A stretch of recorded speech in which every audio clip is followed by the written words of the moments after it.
دايما.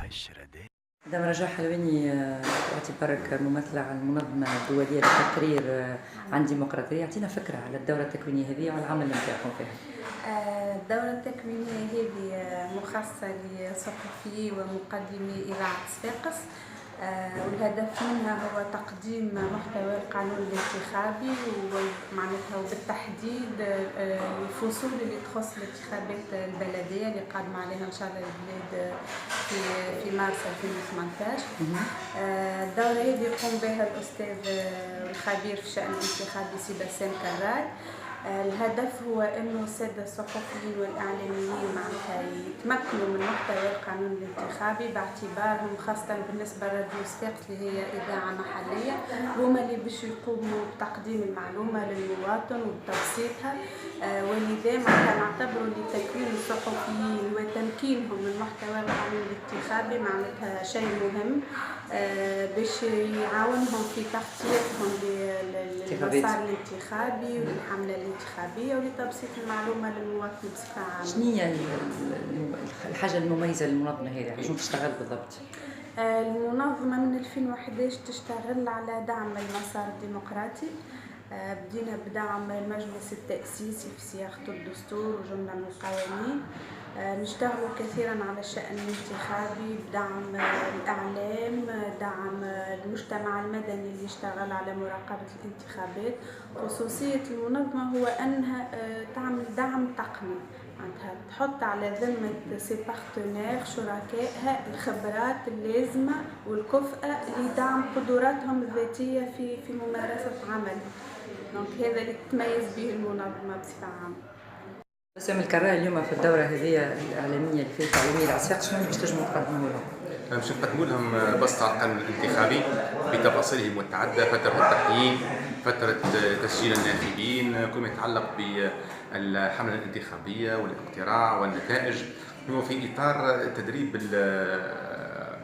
إطارات إذاعة صفاقس على خاصة في مستوى تخطيط الانتخابات، ونعرفوا أن العلم بالقانون هو شرط أساسي في كل مجتمع لإنجاح الانتقال الديمقراطي، وبالتالي فإنه الوعي بالقانون ينطلق أولا من الإذاعة الباث للمعلومة، تكون معلومة قانونية صحيحة في وقتها، باش المتلقي كيف ياخذها صحيحة، ما ياخذهاش يمكن في بعض الحالات ماهيش دقيقة. دونك فحوى هذا التكوين هو دورة تدريبية، هو التأطير العام للقانون الانتخابي.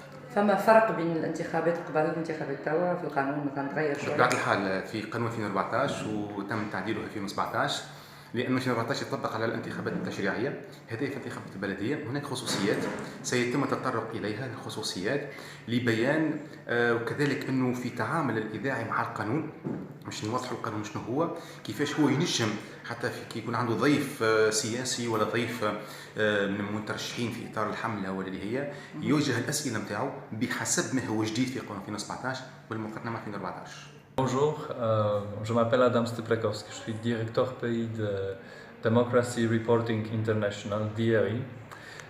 DRI est une organisation allemande basée à Berlin, mais on travaille dans plusieurs des pays du monde.